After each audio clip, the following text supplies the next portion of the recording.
CSMT station आणि महानगरपालिकेसमोर मराठा आंदोलकांची गर्दी। एक मराठा लाख मराठाच्या घोषणा। ओबीसीतून आरक्षणाच्या मागणीवर आंदोलक ठाम। तिसऱ्या दिवशीही आझाद मैदान परिसरात मराठा आंदोलकांची मोठी गर्दी। आरक्षण घेतल्याशिवाय माघारी जाणार नाही, आंदोलकांकडून स्पष्ट। मुंबई पोलीस आयुक्तालय परिसरात आंदोलकांची गर्दी। पोलीस आणि आंदोलकांची चर्चा। पोलिसांकडून वाहतूक कोंडी फोडण्याचा प्रयत्न। मराठा आरक्षणाबाबत तोडगा न निघाल्यास आणखी काही आंदोलनकर्ते मुंबईत दाखल होण्याची शक्यता। अनेक ठिकाणाहून मराठा आंदोलक मुंबईकडे रवाना। वाशीमध्ये आंदोलकांच्या वाहनांसाठी पार्किंगची व्यवस्था। वाहतूक कोंडी टाळण्यासाठी पोलिसांकडून विविध ठिकाणी पार्किंगची व्यवस्था उपलब्ध। ठाण्यातून मराठा आंदोलक मुंबईच्या दिशेने निघाले। वाहतूक कोंडी टाळण्यासाठी आंदोलकांची वाहनं आनंदनगर जकात नाका इथे थांबवली। पोलिसांची खबरदारी। मनोज जरांगेंच्या आमरण उपोषणाचा तिसरा दिवस। जरांगे बेमुदत आंदोलनावर ठाम। राज्य सरकारच्या भूमिकेकडे लक्ष। रात्री मुख्यमंत्री फडणवीस, विखे पाटील आणि महाजन यांच्यात बैठक। विखेंनी उपसमिती आणि शिंदे समितीमधील चर्चेचा तपशील फडणवीसांसमोर मांडला। बैठकीत 1 तास विविध मुद्द्यांवर चर्चा। मराठा आरक्षण उपसमितीची आज पुन्हा बैठक। काल विखेंनी फडणवीसांची भेट घेतल्यानंतर आजच्या बैठकीत काय निर्णय होणार याकडे लक्ष। उपमुख्यमंत्री एकनाथ शिंदे दरेगावच्या दौऱ्यावर। गणेशोत्सवानिमित्त शिंदे सहकुटुंब 2 दिवस दरेगावी मुक्कामी असणार।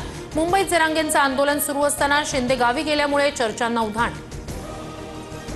शिंदेंनी प्रश्न सोडवला मग परत का आले हे एकनाथ शिंदेंना विचारा। मराठा आरक्षणासंदर्भातील सर्व प्रश्नांची उत्तरं शिंदेच देऊ शकतील।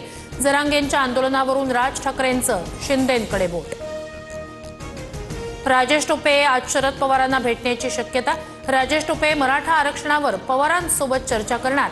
राजेश टोपेंनी शरद पवारांकडे वेळ मागितली, सूत्रांची माहिती। तर शरद पवार जरांगेंना भेटणार का याकडे लक्ष।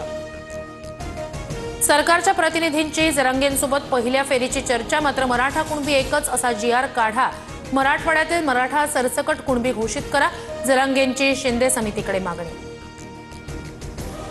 जरांगेंना पाठिंबा देणाऱ्या आमदार खासदारांनी ओबीसी आरक्षणाबाबत भूमिका जाहीर करावी, अन्यथा ओबीसी समाज बहिष्कार टाकेल। ओबीसी नेते लक्ष्मण हाके यांचा इशारा। वाशीतील सिडको एक्झिबिशन सेंटरमध्ये 30 ते 35 हजार आंदोलक मुक्कामी। सिडको एक्झिबिशन सेंटरमध्ये आंदोलकांची राहण्याची व्यवस्था। मुंबईत आंदोलनादरम्यान आणखी एका मराठा बांधवाचा मृत्यू। विजय घोगरे नावाच्या तरुणाचा हृदयविकाराच्या झटक्यानं मृत्यू। जरांगेंकडून सरकारवर आरोप करत संताप व्यक्त। स्थानिक स्वराज्य संस्थांच्या निवडणुकीत भाजपच्या सर्वाधिक जागा निवडून येतील यासाठी प्रयत्न करा। भाजपची कामगिरी विधानसभेप्रमाणे असायला हवी। अमित शहांच्या भाजप नेत्यांना सूचना। राज ठाकरे मुंबईतील गणेश मंडळांना भेटी देणार। दर्शनाची सुरुवात माटुंग्याच्या जीएसबी मंडळापासून होणार। राज्यभरात आज 5 दिवसाच्या बाप्पाला निरोप। अनेक ठिकाणी कृत्रिम तलावांची सोय। नागपुरात कोणत्याही तलावात किंवा नदीत विसर्जन करता येणार नाही।